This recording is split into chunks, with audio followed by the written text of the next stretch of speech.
Welcome to Sonic Study Hall, everyone. We're going to go ahead and start the lecture portion of the series. Again, Sonic Study Hall is a dedicated listening session built around a single artist, record, or lifelong passion. Chosen selector this afternoon we have Hameedullah here as our curator of sounds and stories. So we're definitely happy to have him here. He also has a label, Lunt Oglesby, and also is an educator. Miyagi Records, plays in many different locations in Chicago as well. So happy to be in the presence again. We met DJing and just local things, but we're happy to have him here. All right, so I'm just gonna go ahead and have you kind of start, and we have a few people that are gonna be coming in, so I'll just be at the front door. Cool, awesome. Well, first off, thank y'all for being here. Thank you to Parallel Play Pop-Up for creating this space for just locals like myself to talk about records and the stuff that they're passionate about. Before we start off, basically I'm sort of segmenting this presentation into sort of like my timeline from when I was born to like now, pretty much. And to start us off, I'm gonna play a record, and I'll tell you the significance of it later. But I would like to call this first chapter sort of inheritance, or just the nascence of me playing records and everything. So that picture up there is me, my brother, and my mom, and I think that was at my uncle's place. As you can tell, you know, there's records in the back. So I've always been around it.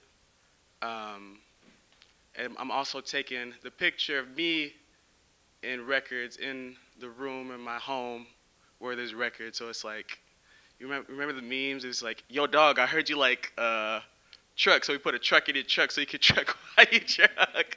So, yo, dog, I heard you like records. We got a picture of you with records in a yeah. So it's like one of those things. So I've always been around it.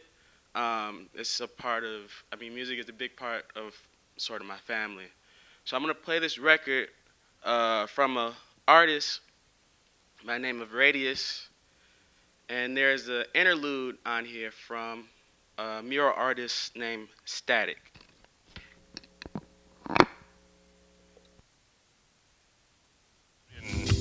It's childlike stage, like during the 80s. It wasn't teenager yet, but it was like a damn 8-year-old or something like that, right? Very playful, very experimental right there. You know what I'm saying? A lot of positive energy behind it, a lot of good potential behind it during that time. So a lot of innovation was happening during that time with like hip hop and rap music. You know, like people were really pushing, making use of, or even implementing different forms of human ingenuity, right? Like to make use of like what little they have around them to make more. Examples of human ingenuity. You're a kid from the inner city and art programs are cut at your school. You like music. Your parents collect records, right? Y'all got a turntable. DJing came out of that.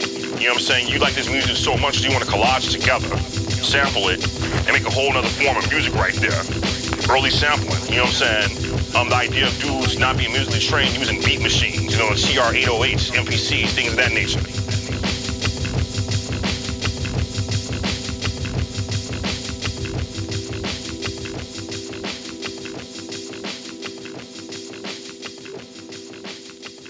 So the guy that was speaking is my cousin. So that's Static, Ramon, that's my cousin. So,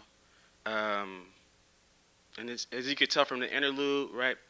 Hip hop in its like nascent age was just kids picking up stuff around them and trying to make the most out of it. And I think that's the nature of the city too. It's a lot of kids just that have this a lot of creative energy. And that's why I feel like generation after generation, there's so many cultural exports that come out of Chicago. And I feel privileged to be from the city because you just absorb all of it, you know. Just like how some of the records I play, in my beginning, early stages, was just stuff I inherited. Like I didn't buy them. This is all from either my mom's collection or someone from my that my dad had some records too. So if you could go 2 slides, I'm going to talk about sort of the first forward. Yeah, 2 slides. So the first record I want to talk about is this one right here. So it's called Cultural Roots, the group, and this record in particular is called Cultural Roots Dub.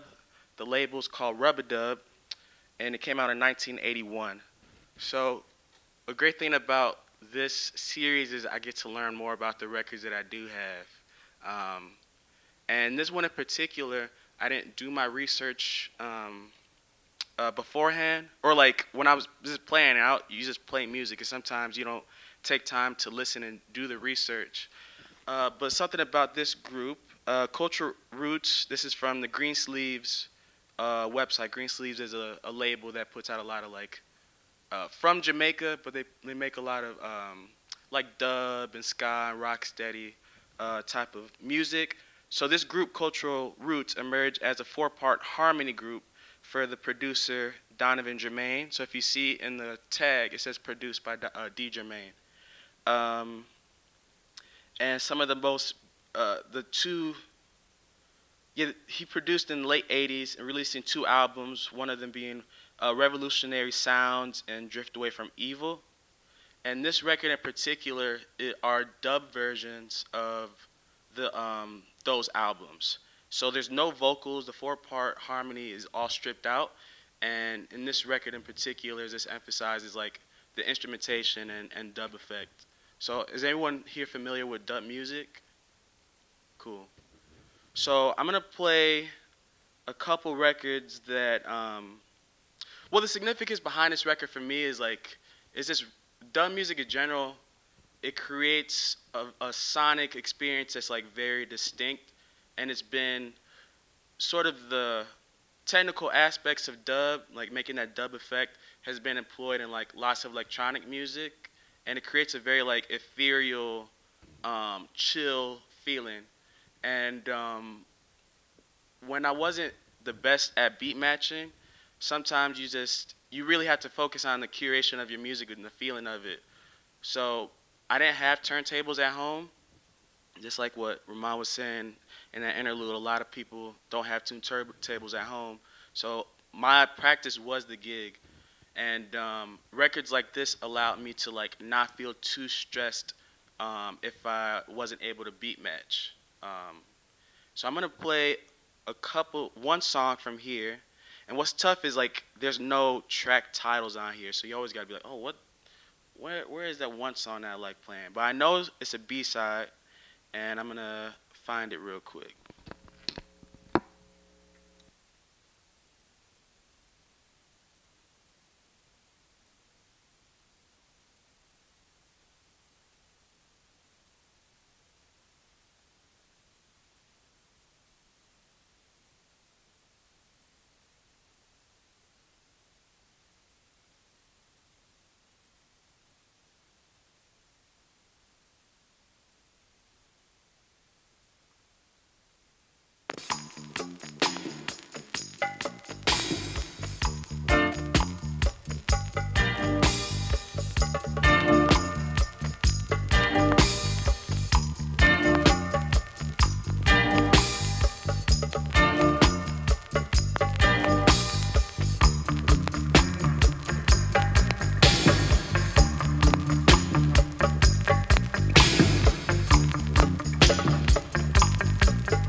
tell from the production of it's very simple, but simple does a lot of things. You know, people like peanut butter jelly. Does it? You know, and I don't, because it's so simple. I don't even like. Well, let me not. Musically, it doesn't feel the most complex. Um, but I think sometimes the best music comes out like that. And a lot of the things that I'm gonna be showing for the next, a lot of these records are, I consider simple. It's nothing too complex happening, which is a good segue to the next record that I want to talk about, which was a gift from my brother. Hey, Shami, can you click the next slide, please?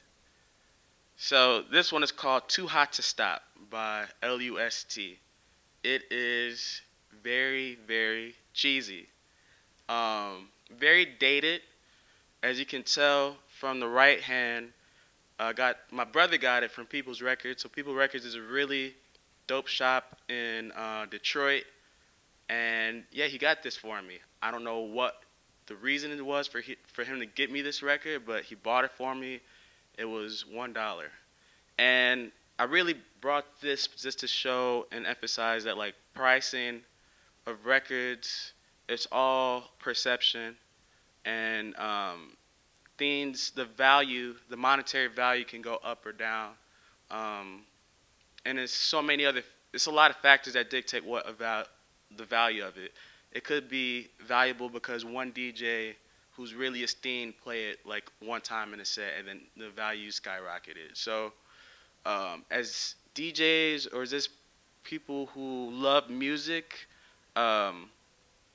dig through the cheap stuff, because there's so much music, and you don't have to.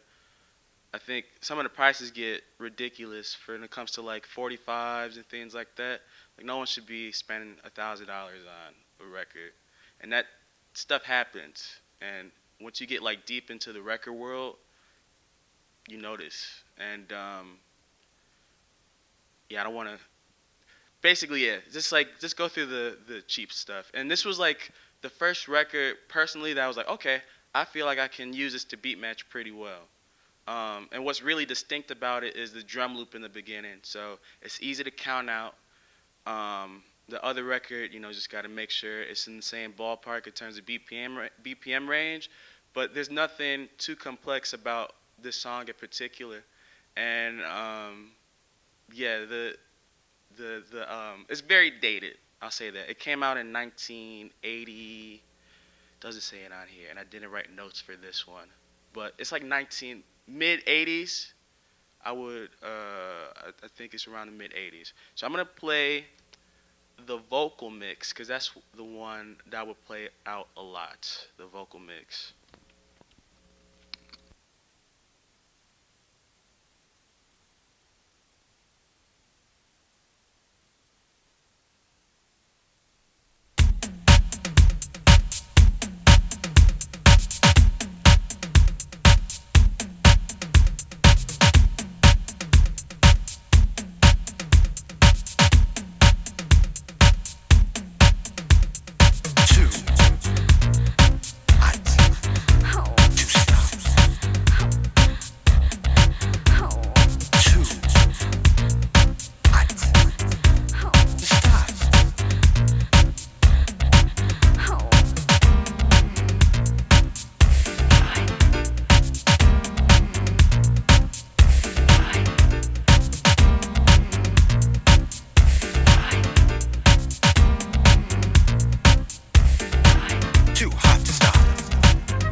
Song progresses, you're gonna notice that like there's not much variation that happens. It's like the vocals, as you hear, but this consistency in the music structure is really helpful for a beginner DJ, because you don't have to change up that much because it's not a lot changing in the song.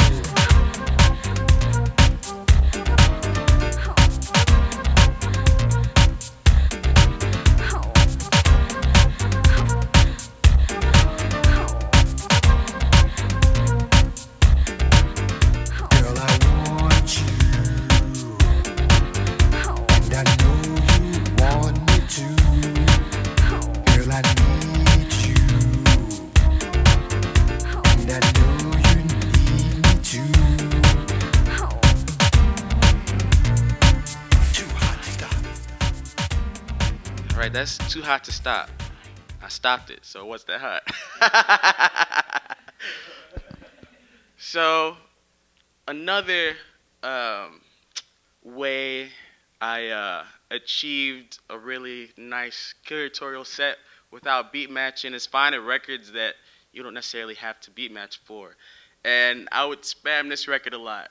Fantasy, Let's Go For It. It's came out in '85. And it's synth poppy, so it's like really cute. That's how I would describe the music. It's cute, it's nice. Just like the name of the group, Fantasy, it feels fantastical. So what allowed me to really like introduce this into any type of context was the beginning. It's like this rising crescendo of wind that you hear in the beginning. So I just play it after anything. Not anything. Obviously, I would be more. I'm intentional with when I'm playing it, but basically, it could go with any record. That's how I view it. So I'm gonna play. This is also a long song, and I want to get into the next portion. So I'll play the first 2 minutes of this song. It's called "Let's Go For It," called Fantasy, and this was a record because it's in the inheritance. This is a record my brother gifted me. I believe. I don't think I bought this. I think I got this from my brother, and it might have been in that same stack of stuff from Detroit. But I'm pretty sure this was gifted to me.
I will play this a lot for like the last song, like closing time, or if I just wanted to just create like a palette difference. So if I was going super high energy, I would use this record a lot just to break it up and go into a different zone. You can speed it down, slow it up, and do a lot of different things with this record. And it's a really long song too. So the next sort of chapter are related. The records that I'm going to talk about really stem from just sort of me diving into like the artistry, cause I've always, like I was saying, like I've been around music and I was doing DJing things before I was calling myself a DJ, and that's like the reality of most DJs. Like you were DJing before you called yourself a DJ, and a lot of the discovery and desire to find more music stem from my brother, and then also just um, my musical influences, mainly Madlib and MF Doom, just because the samples they took from introduced me to so many different genres of music, and a lot of the things that I ended up buying later on in my life, like I was listening to when I was digging online when I was younger. So some of the things that I'll point out are like songs that I discovered before I was calling myself a DJ, and then by happen chance it stopped, it appeared in my life, and I was able to acquire them. So the first record I want to talk about is um, this one called Blackbird by Donald Byrd. So when I was first going out and buying records, um, some of the best algorithms was just human people. So I would just ask record store owners, be like, "Hey, what do you recommend for dot dot dot?"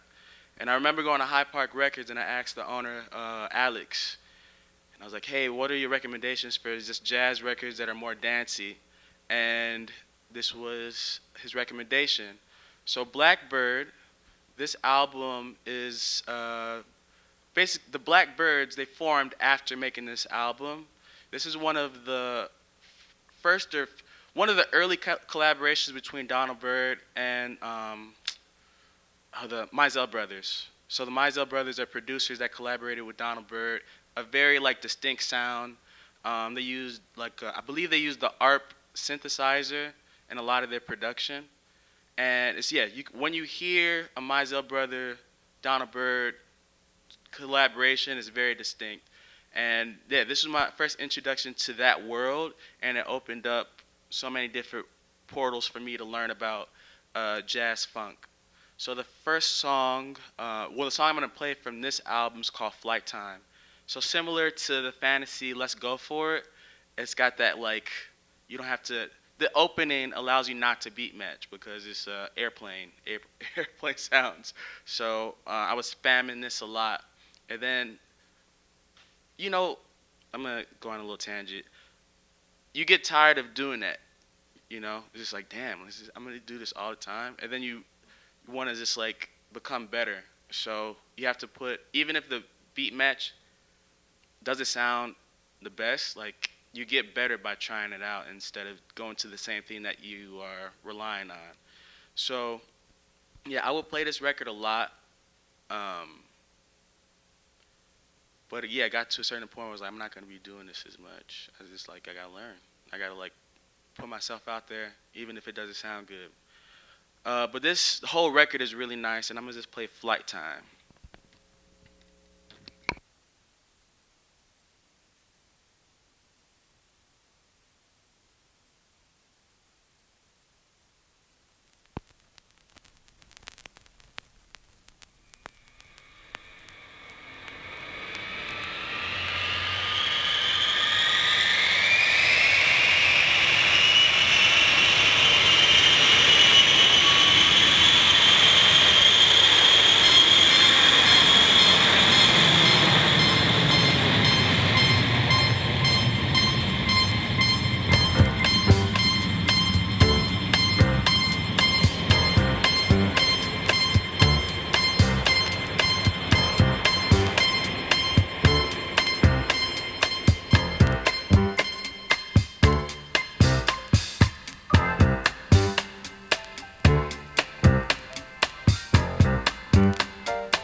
So if you like sounds like this, definitely check out Donald Byrd. So the next record I want to talk about is the Ken McIntyre Sextet, Introducing the Vibrations from Inner City Records. So Inner City, um, label from New York, they put out a lot of jazz. And the reason I picked this up was because it looked cool. And I still follow that same principle. You just look at stuff and it's like, oh, interesting. It's like a bunch of black dudes that do it for Japan. In the 19, what year? I have no, I think it came out in 70 something.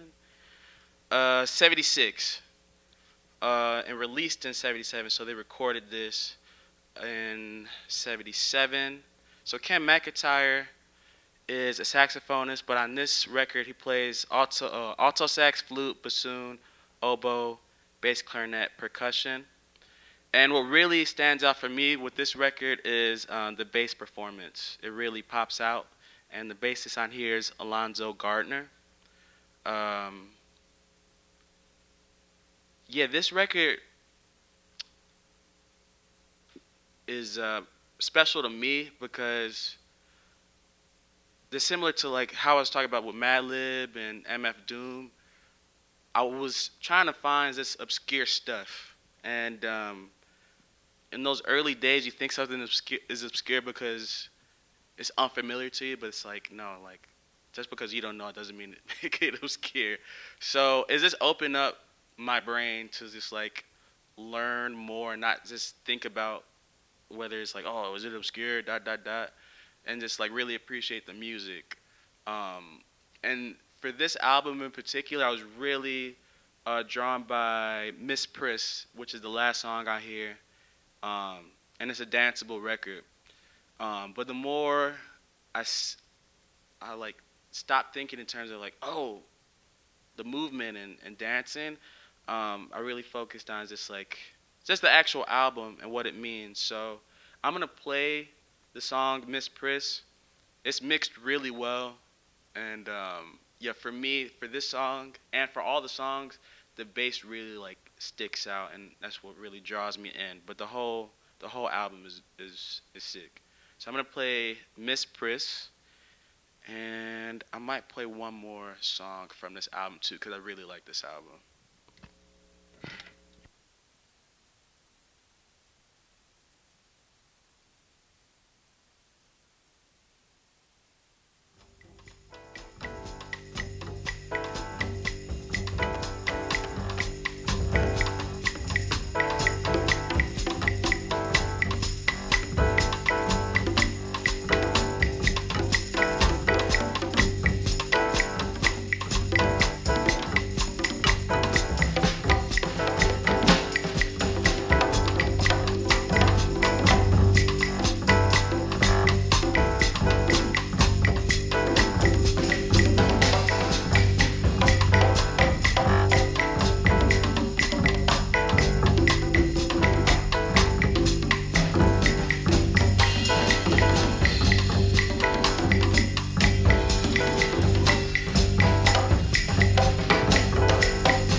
saying earlier about the dance, sort of dance-driven DJ brain. When I first heard this, I'm like, damn, I really want to play this in a club. So the first time I played Pod, I played this towards the end of my set.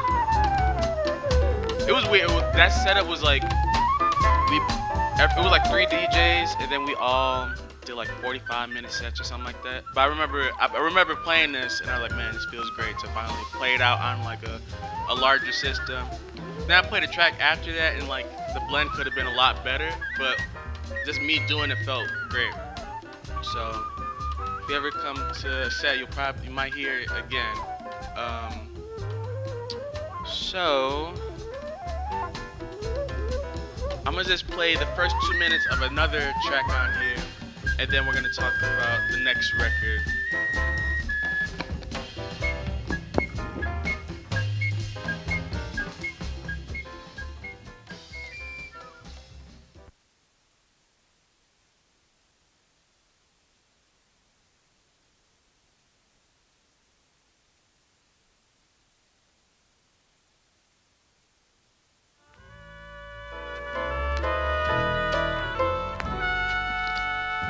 So this song is called Clear Eyes, and this is the Ken McIntyre Sextet.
The great thing about records and physical media is like it allows you to write information about the actual artist. So as you see, it says Ken McIntyre featuring, I need my glasses, Tudu Masahino, and I hope I'm not butchering his name, but I'll just read what the information is about this artist. The trumpet player is one of the few internationally known musicians for the fast expanding Japanese scene. When Hino moved to New York together with his family from Tokyo, it didn't take him long to get settled and become a familiar face on the jazz scene. Hino is now one of the most wanted trump players around and has been working with Gil Evans, Jackie McLean, and Larry Coryell, to name a few. He is also a co-leader of the Japanese-American group Kochi, which is based in New York. So, shout out to Mr. Hino.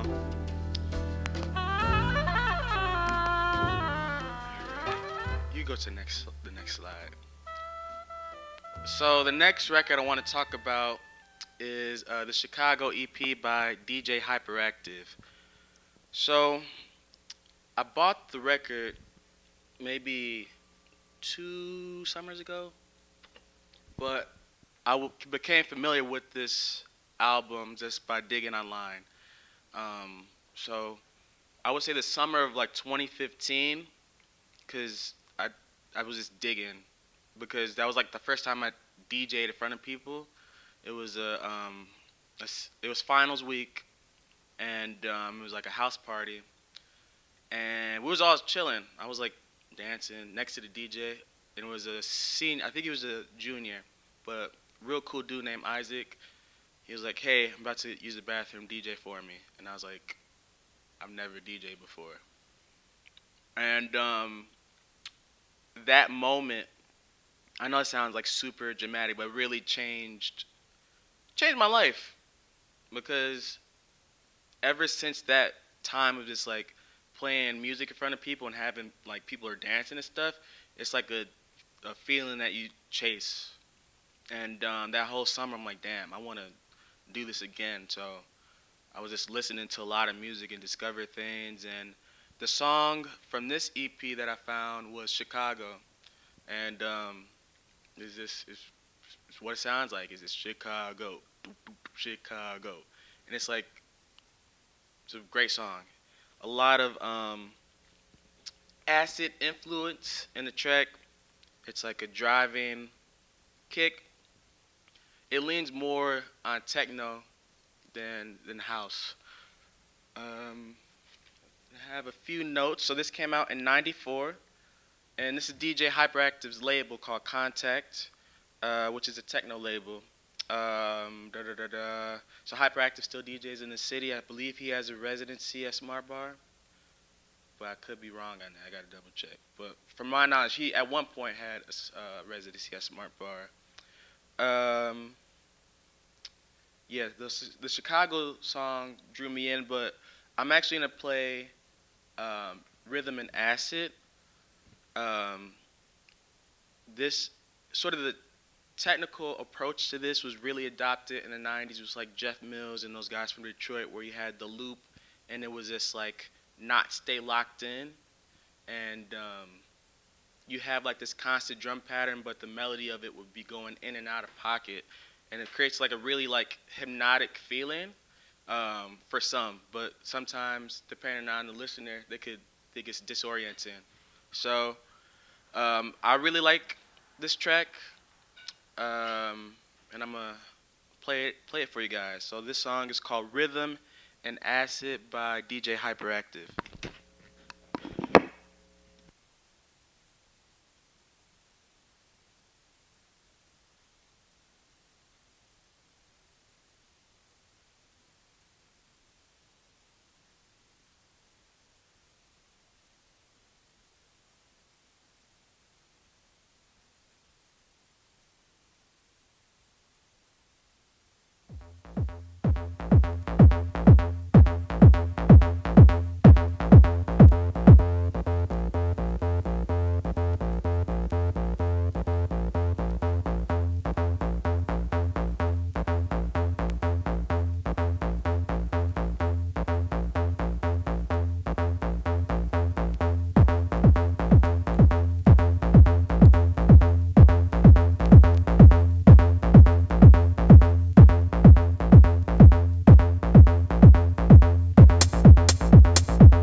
Yeah, it just feels like happy music.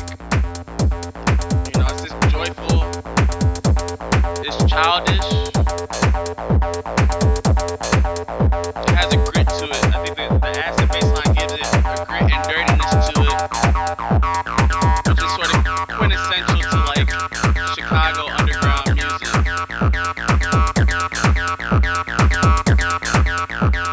Shout outs to DJ Hyperactive and the Contact label. Bangers.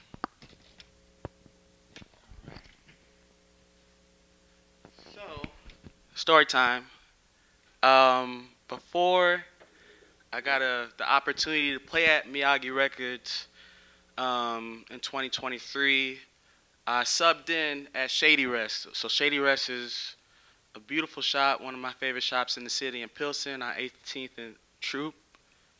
I've heard of people say Troop instead of Throop, or I don't know, that street. It's a great shop. The owners are wonderful. Shout outs to Peter and Natita. And yeah, they were out of town and they needed a sub, so I got a chance to. That was my first experience, is being working at a record shop. Um, so like some things in life is this feel too coincidental, and this record in particular, "Girl from Martinique" by Robin Kenyatta, is like one of those like coincidences. So I dig a lot online, and this record in particular I just found online. I was like, okay, this sounds cool, and I put it on my like playlist, and I was just revisit it. And then 2 weeks later, I'm subbing at Shady Rest, and this is in the new arrivals. So I already listened to the record before just through my computer speakers, but I was like, let me listen to it on their sound system. And they have a great sound system. If you're ever looking for amps or turntables or cameras, they're a great shop to find those things. Um, and hearing it on their speakers was like a very different experience. Um, so Kenyatta, Robin Kenyatta, he plays the flute, as you can see in this record. But what really sticks out for me in terms of the production is the way they mix the clavinet. Um, it's really interesting what the engineers did here. Um, the label is ECM, and this came out in I think like late 60s. So ECM, subsidiary of Warner Brothers, they put out a lot of jazz, but it's more like free jazz and spacey. This one has those elements of like that free jazz spaciness to it, but it's got some funkiness as well. So I'm not gonna play play the songs from this record that are more funky. There's 4 tracks on here, or 5, 4 or 5. But I'm playing the last one called "We'll Be So Happy," and I really love how the engineer mixed the clavinet on here, and just overall they make great use of panning and the stereo field. So yeah, just pay attention to what is happening on the left and right, because I think it's really crisp and like unique on how they recorded and mixed and mastered this record.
song's called We'll Be So Happy.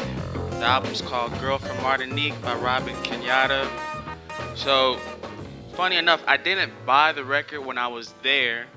I bought this other record, which I'm going to talk about next, but I found this at Interstellar Records. So the Ken McIntyre I bought from Interstellar Records. I also got this from Interstellar Records like a few months ago. So when I saw the poster on the store, I'm like, damn, I got to get this because I regret not getting it when I was subbing at Shady Rest. But one record that I did pick, which is on the next slide, is Isto Eke e Batucada, Volume 2, which translates to... Now this is Batucada Volume 2. So it's like, now that's what I call music. Yeah, so this was made in 1975. The label's called Itamarti. So this was like... So when I was at the shop, this actually I need the notes in the back, my bad.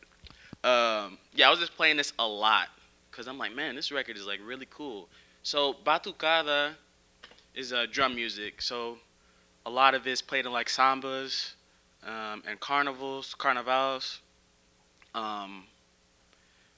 Yeah, and the music is just like really complex. And I was playing this. It would like never leave my crate. So I was bringing this a lot. I just love the drum patterns on here and what they're doing. And there's 4 different mixes, which they call mistura number, then 1, 2, 3, and 4. I'm gonna play the 4th one, but I play all of them. It's a really just cool album. I know in DJ culture, people say like DJ tools, and obviously, I don't want to limit it to just being a tool, but it can be used as a tool because it's just drums and it's a lot of energy, so you can use it to bridge into another world.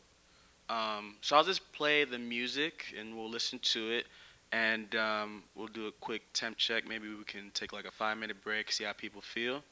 But this will be the last song from this chapter of the presentation.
So the instrument you hear now, I believe it's called a berimbau.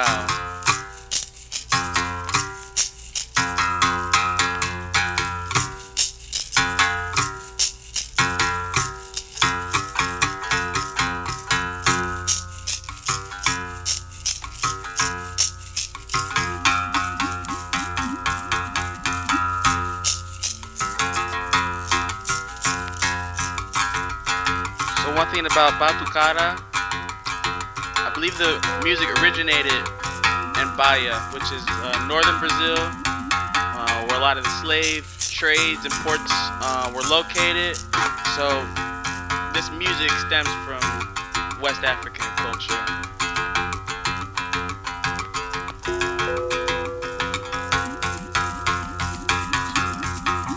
If anyone's familiar with like capoeira music, the berimbau, you'll hear the berimbau a lot.